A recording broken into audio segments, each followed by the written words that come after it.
Assalamualaikum warahmatullahi wabarakatuh. Sobat Rumi, pernahkah engkau duduk sendirian dan menyadari bahwa pikiranmu tidak pernah benar-benar diam? Seolah ada suara yang terus berbicara, kadang mengingatkan masa lalu, kadang meramal masa depan, kadang menghakimi dirimu sendiri. Kadang ia seperti sahabat yang baik, memberi solusi dan ide-ide brilian. Namun, kadang ia berubah menjadi penguasa yang kejam, mengisi hari-harimu dengan keraguan, ketakutan, bahkan kelelahan yang tak terlihat. Rumi pernah berkata, pikiran adalah seperti angin. Biarkan ia bertiup, tetapi jangan biarkan ia menerbangkan rumahmu. Kita sering diajarkan untuk berpikir keras, tapi jarang diajarkan bagaimana mengelola pikiran. Kita diajarkan membaca, menghitung, merencanakan, tapi tidak pernah benar-benar diajarkan bagaimana menjaga agar pikiran tidak menjadi penjara batin kita. Hari ini, kita akan membahas rahasia kekuatan pikiran, bukan hanya bagaimana memanfaatkannya, tapi bagaimana mengelola agar ia tidak menguasai hidup kita. Karena bagi Rumi, pikiran adalah pelayan dan hati adalah rajanya. Jika pelayan yang memimpin, maka istana akan kacau. Bayangkan pikiran seperti seekor kuda liar. Jika engkau belajar menungganginya, kuda itu akan membawamu jauh melintasi padang kebijaksanaan. Tapi jika dibiarkan tanpa kendali, kuda itu bisa melemparmu ke tanah keras keraguan dan kesedihan. Lihatlah sekelilingmu, berapa banyak orang yang hidupnya tampak baik di luar, tapi di dalam mereka berjuang melawan pikirannya sendiri. Ada yang tidak bisa tidur karena pikiran yang berlarian. Ada yang kehilangan momen bahagia karena sibuk memikirkan bagaimana kalau atau seandainya dulu. Padahal kata Rumi, jangan tinggal di masa lalu, jangan terlalu meramal masa depan, jadilah penghuni saat ini. Pikiran memang kuat. Ia bisa menciptakan jembatan menuju masa depan yang indah atau tembok tinggi yang memisahkan kita dari kebahagiaan. Pikiran adalah pisau bermata dua, bergantung siapa yang memegangnya. Ia bisa menyelamatkan atau melukai. Rumi mengajarkan bahwa hati adalah pusat cahaya dan pikiran adalah cermin yang memantulkannya. Jika cermin itu bersih, pantulan cahaya akan indah. Tapi jika cermin itu kotor oleh prasangka, amarah atau ketakutan, cahaya pun terdistorsi. Mengelola pikiran bukan berarti mengusirnya, bukan berarti kita memaksa pikiran menjadi kosong selamanya. Mengelola pikiran berarti memilih mana yang layak diberi ruang di hati, dan mana yang cukup kita biarkan lewat, seperti awan yang melintas di langit biru. Dikisahkan ada seorang murid yang mengadu kepada gurunya, "Guru, pikiranku selalu gelisah. Ia seperti burung yang tak henti-henti berkicau bahkan di malam hari." Sang guru tersenyum dan berkata, "Jangan kejar burung itu. Duduklah di bawah pohon, biarkan ia berkicau dan perhatikan dari jauh. Suatu saat burung itu akan lelah dan hinggap di bahumu. Saat itulah engkau akan mengerti bahwa ia tak pernah berniat melukai, ia hanya butuh pengertian." Begitulah pikiran kita. Semakin kita memusuhinya, semakin ia memberontak. Tapi saat kita belajar mengamatinya tanpa menghakimi, ia mulai jinak. Disinilah letak rahasianya. Kekuatan pikiran sejatinya adalah anugerah. Namun jika kita tidak mengendalikannya, ia bisa menjadi penguasa yang merampas kebahagiaan kita. Rumi berkata, biarkan pikiran menjadi pelayan setia bagi hati, bukan tuan yang tiran. Bersiaplah, karena pembahasan ini bukan hanya tentang berpikir positif. Ini adalah tentang menjadi tuan atas pikiranmu sendiri, agar hidup yang engkau jalani bukanlah hidup yang dikendalikan oleh ketakutan atau kebimbangan. Pikiran adalah salah satu anugerah terbesar yang Allah titipkan kepada manusia. Dengan pikiran, kita mampu merencanakan, memahami, menimbang, dan memilih jalan hidup. Namun, anugerah ini juga membawa amanah besar, menggunakannya sesuai petunjuknya, bukan membiarkannya menjadi penguasa yang menuntun kita menjauh darinya. Rumi memandang pikiran seperti cahaya yang membantu kita melihat jalan. Tanpa cahaya itu, kita tersandung dalam kegelapan kebodohan. Namun jika cahaya itu diarahkan ke arah yang salah, ia bisa membutakan. Pikiran memiliki kekuatan untuk menciptakan kenyataan dalam hidup kita. Apa yang kita yakini di dalam pikiran akan memengaruhi perasaan, ucapan, dan tindakan kita. Dan tindakan kita seiring waktu membentuk jalan hidup yang kita tempuh. Rumi mengingatkan, pikiran yang dipenuhi keburukan akan menarik keburukan, sedangkan pikiran yang diisi dengan keyakinan dan zikir kepada Allah akan membawa kita kepada ketenangan batin. Apa yang engkau pikirkan, itulah yang akan engkau temui, pesan Rumi.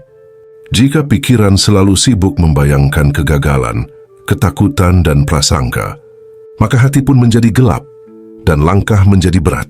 Namun jika pikiran diarahkan kepada kebesaran Allah, kepada rasa syukur dan doa, maka hati menjadi lapang dan langkah terasa ringan. Bayangkan setiap pikiran yang hadir seperti benih. Benih itu bisa tumbuh menjadi pohon kebaikan atau duri keburukan. Apa yang kita sirami setiap hari, itulah yang akan tumbuh. Jika kita menyirami pikiran dengan prasangka baik, harapan, doa dan niat tulus, pohon yang tumbuh akan meneduhkan hati kita dan hati orang lain. Tetapi jika kita menyiraminya dengan iri hati, kemarahan dan ketakutan, yang tumbuh hanyalah semak belukar yang menyesakkan. Rumi mengajarkan, pikiran yang baik bukan sekadar pikiran positif tanpa arah.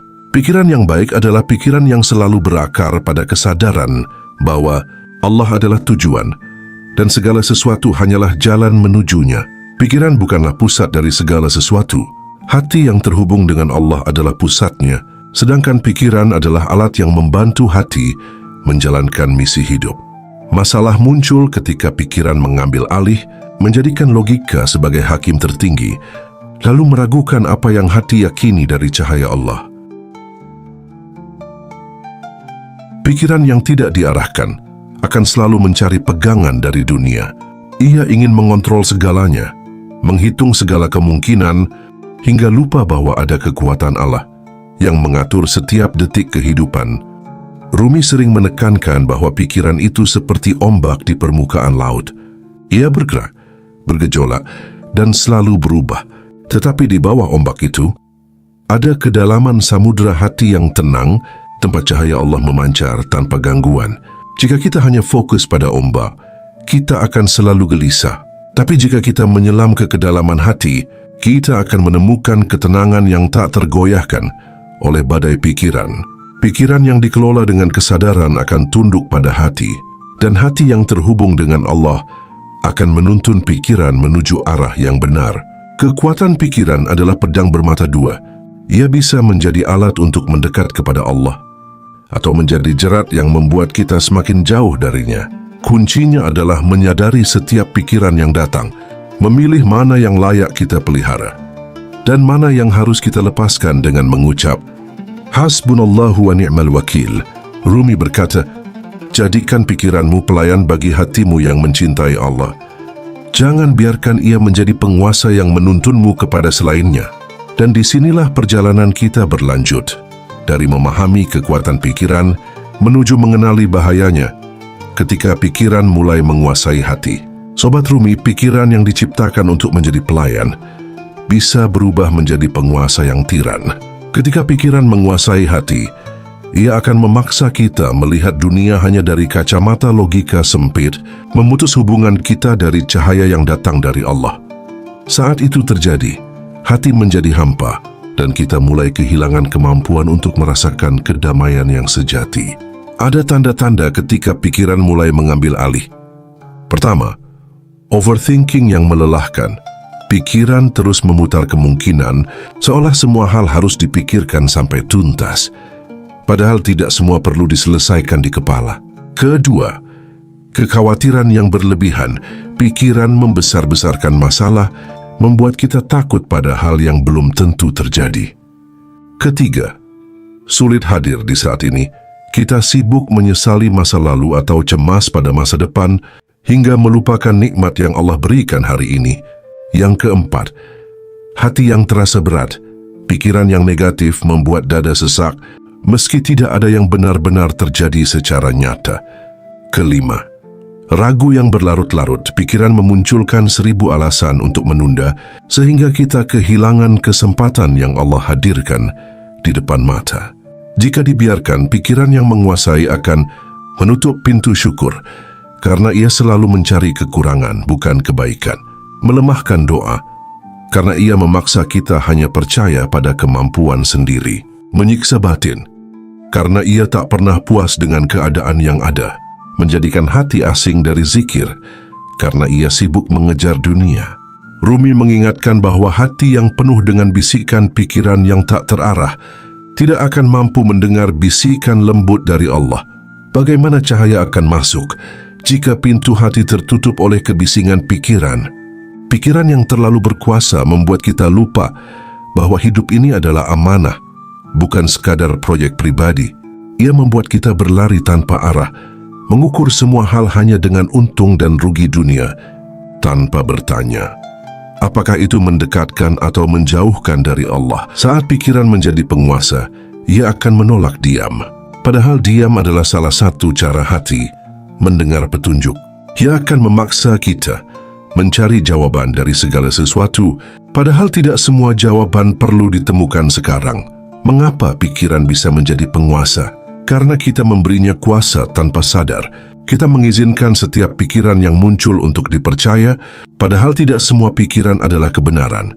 Kita membiarkan pikiran mengulang-ulang ketakutan, menghidupkan kembali luka masa lalu, dan memproyeksikan hal-hal buruk yang bahkan belum tentu Allah takdirkan. Disinilah bahayanya. Pikiran yang tidak dikendalikan bisa menghalangi kita dari rasa tawakal kepada Allah. Bagi Rumi, pikiran yang menguasai hati ibarat awan tebal yang menutupi matahari. Matahari itu tetap bersinar, itulah cahaya dari Allah. Namun awan pikiran membuat kita tidak bisa melihatnya, sehingga kita merasa hidup dalam kegelapan, padahal cahaya itu tidak pernah padam. Pikiran yang dibiarkan liar akan menuntun kita pada ilusi, membuat kita menganggap dunia ini segalanya, dan melupakan bahwa ada kehidupan yang lebih kekal menanti. Bahaya terbesar dari pikiran yang menguasai bukanlah rasa cemas atau lelah semata, tetapi hilangnya kesadaran kita akan kehadiran Allah di setiap momen. Ketika pikiran menjadi penguasa, hati kehilangan perannya sebagai pemimpin, dan saat hati tidak lagi memimpin, kita berjalan di jalan yang rapuh, mudah goyah oleh godaan berita dan pendapat manusia. Maka waspadalah, kendalikan pikiran sebelum ia mengendalikan hidupmu. Jadikan ia pelayan yang setia, bukan tuan yang memperbudak. Sebagaimana Rumi berkata, gunakan pikiran untuk mengingat Allah, bukan untuk melupakannya. Karena pada akhirnya, kebebasan sejati bukanlah ketika pikiran kita bebas bergerak, tetapi ketika hati kita bebas dari belenggu pikiran yang salah arah. Rumi memandang hati dan pikiran sebagai dua elemen penting dalam diri manusia. Pikiran adalah alat untuk memahami, menganalisis dan mengambil keputusan. Hati adalah pusat kesadaran, tempat cahaya dari Allah bersemayam. Ketika keduanya berjalan selaras, hidup akan seimbang. Pikiran mengatur langkah, hati mengatur arah. Namun jika pikiran berlari tanpa bimbingan hati, langkah kita bisa cepat, tetapi menuju arah yang keliru. Sobat Rumi, hati adalah sumber intuisi dan kebijaksanaan. Ia terhubung dengan Allah melalui iman, doa, dan zikir. Pikiran tanpa bimbingan hati hanya akan mengikuti logika dunia dan mudah tergoda oleh hawa nafsu. Rumi mengajarkan bahwa pikiran seharusnya menjadi pelayan bagi hati, bukan sebaliknya. Hati yang kuat akan memerintahkan pikiran untuk bergerak di jalan yang diridai Allah. Pikiran yang setia akan membantu hati mewujudkan niat-niat baiknya dengan perencanaan dan tindakan yang tepat. Bayangkan hati sebagai nahkoda kapal dan pikiran sebagai layar. Layar bisa membawa kapal melaju dengan cepat, tetapi tanpa arahan nahkoda, kapal akan hanyut ke tengah badai. Begitu pula hidup kita. Jika pikiran bergerak sendiri tanpa hati yang terhubung kepada Allah, kita bisa terjebak dalam pencapaian dunia yang tampak hebat, tetapi miskin makna di mata Allah. Bagi Rumi, keseimbangan antara hati dan pikiran dimulai dari penempatan peran. Pertama, hati sebagai pemimpin memutuskan tujuan hidup berdasarkan nilai-nilai kebenaran dari Allah. Kedua, pikiran sebagai pelayan merancang cara terbaik untuk mencapai tujuan hati tanpa mengkhianati nilai-nilai tersebut. Jika hati memerintah dan pikiran taat, kita akan mampu menjalani hidup dengan ketenangan dan arah yang jelas. Tetapi jika pikiran memerintah dan hati diam, kita akan mudah terombang-ambing oleh opini manusia dan arus dunia.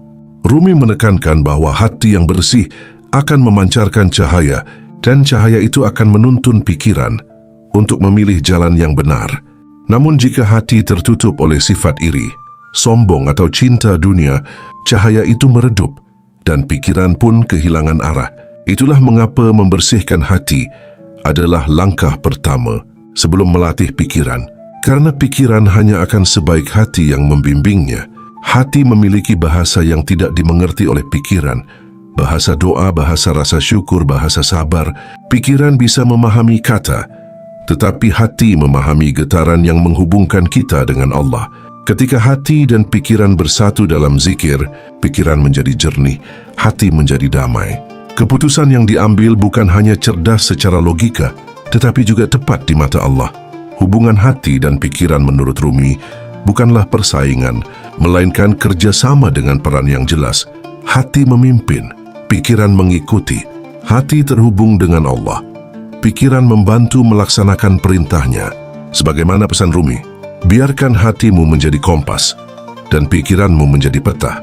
Kompas menunjukkan arah menuju Allah, dan peta membantu menemukan jalan untuk sampai ke sana. Maka sebelum kita belajar mengelola pikiran, kita harus memastikan hati kita terhubung kepada Allah, karena hati yang benderang akan selalu menuntun pikiran pada jalan yang benar. Sobat Rumi, mengelola pikiran bukan berarti memaksa diri untuk tidak berpikir. Pikiran adalah bagian dari kita, dan ia akan selalu hadir.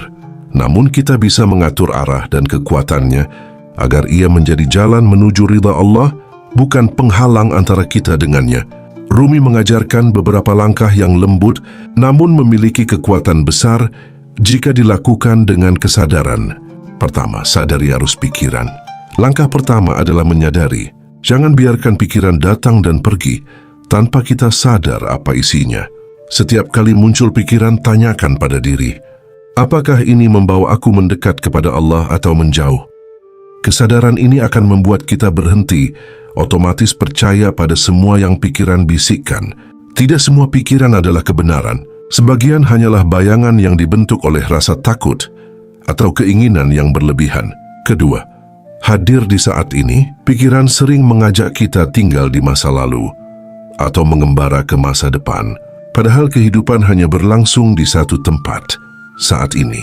Rumi menekankan pentingnya hadir di momen sekarang, karena disinilah rahmat Allah sedang turun. Latihlah diri untuk hadir, melihat apa yang ada di depan mata, merasakan nafas yang mengalir, dan mengucap syukur atas detik ini. Ketiga, isi pikiran dengan kebaikan. Pikiran ibarat ladang. Jika kita biarkan kosong, ia akan ditumbuhi semak belukar pikiran negatif. Isi ladang itu dengan benih kebaikan. Membaca Al-Quran, mengulang zikir, atau merenungkan nikmat Allah. Semakin banyak kebaikan yang kita masukkan, semakin sedikit ruang bagi pikiran yang menguasai untuk bertumbuh. Keempat, beri waktu untuk hening. Rumi sering mengajarkan kekuatan diam. Diam bukan sekadar tidak berbicara, tetapi memberi jeda agar hati dan pikiran dapat selaras kembali. Ambil waktu setiap hari untuk duduk hening, memperhatikan nafas, dan menyebut nama Allah dalam hati. Dalam keheningan itu, pikiran akan perlahan tenang, dan hati akan kembali memimpin. Kelima, kaitkan pikiran pada tujuan hati. Sebelum mempercayai pikiran, uji ia dengan hati. Tanyakan, apakah pikiran ini membawa aku lebih dekat kepada Allah? Apakah ini selaras dengan nilai kebaikan yang Allah ajarkan? Jika jawabannya ya, jalankan. Jika tidak, lepaskan dengan mengucap hasbunallahu wa ni'mal wakil. Mengelola pikiran bukan pekerjaan satu malam. Ia adalah latihan seumur hidup. Setiap hari akan ada pikiran yang mencoba menguasai, dan setiap hari kita punya kesempatan untuk menempatkannya kembali di posisi yang benar. Rumi mengingatkan, jangan biarkan pikiran menjadi penjara. Jadikan ia jembatan yang membawamu kepada Allah. Jika kita sadar akan arus pikiran, hadir di saat ini, mengisinya dengan kebaikan, memberi waktu untuk hening, dan selalu mengaitkan pikiran pada tujuan hati, maka pikiran tidak akan lagi menguasai hidup kita. Sebaliknya, ia akan menjadi sahabat setia. Segala yang kita bicarakan sejak awal adalah perjalanan kembali pada kendali diri. Bukan untuk meniadakan pikiran, tetapi untuk menempatkannya di bawah bimbingan hati yang terhubung kepada Allah. Kita sering mengira bahwa pikiran adalah penguasa tertinggi, padahal pikiran hanyalah alat. Hati yang bersih dan jiwa yang sadar adalah pemimpinnya. Dan pemimpin sejati itu akan selalu menunduk di hadapan Sang Raja, Allah yang Maha Mengatur. Rumi mengajarkan bahwa pikiran hanyalah salah satu jendela untuk melihat dunia. Namun jendela itu bisa buram oleh kabut nafsu, ketakutan dan prasangka. Membersihkannya berarti menjaga diri, agar kita hanya melihat dengan cahayanya. Kesadaran ini akan mengubah cara kita hidup. Kita tak lagi dikuasai oleh pikiran yang berlari liar, tak lagi terjebak dalam bayangan masa lalu atau ilusi masa depan. Kita hadir utuh dan berakar pada ridha Allah. Bayangkan pikiran sebagai sungai. Jika dibiarkan mengalir liar, ia bisa membawa banjir yang merusak. Namun jika diarahkan dengan kesadaran, ia bisa menjadi aliran yang memberi kehidupan bagi banyak ladang. Begitulah pikiran dalam hidup kita. Biarkan ia mengalir, tapi pastikan arahnya menuju lautan kasih dan kebijaksanaan Allah. Sekarang, mari kita akhiri perjalanan hari ini dengan renungan. Mari kita duduk sejenak, menarik nafas perlahan, dan dalam hati berucap, "Ya Allah, bimbinglah pikiranku agar selalu berjalan di bawah cahaya-Mu. Jangan biarkan aku menjadi tawanan pikiranku sendiri. Jadikanlah ia sebagai hamba yang tunduk kepada hati yang Engkau pimpin." Doa ini bukan hanya kata-kata, tetapi penyerahan penuh, karena kita sadar bahwa tanpa bimbingannya, pikiran bisa menjadi penguasa yang menyesatkan. Rumi pernah berkata, "Jangan menjadi budak pikiranmu. Jadikan ia budak hatimu yang bersujud kepada Allah." Kita tutup pembahasan ini dengan keyakinan bahwa pikiran bukanlah musuh, tetapi sahabat yang harus diarahkan. Ketika ia tunduk kepada hati dan hati tunduk kepada Allah, maka hidup kita akan dipenuhi cahaya meski di tengah gelapnya dunia. Jika video ini mengantarkanmu pada sebuah kesadaran, jangan lupa tulis di komentar, "Aku siap mengelola pikiran menjadi lebih baik." Hari ini kita belajar satu rahasia. Kekuatan pikiran bukan untuk kita takuti, tetapi untuk kita kelola dengan kesadaran.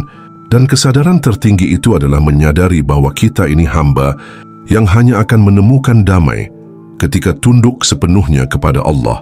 Jadikan setiap detik kesempatan untuk memilih pikiran yang membawa kita pada kebaikan, dan setiap pikiran yang menghalangi jalan kita kepada Allah, lepaskanlah seperti daun yang jatuh dari pohon, tenang tanpa penyesalan. Wassalamualaikum warahmatullahi wabarakatuh.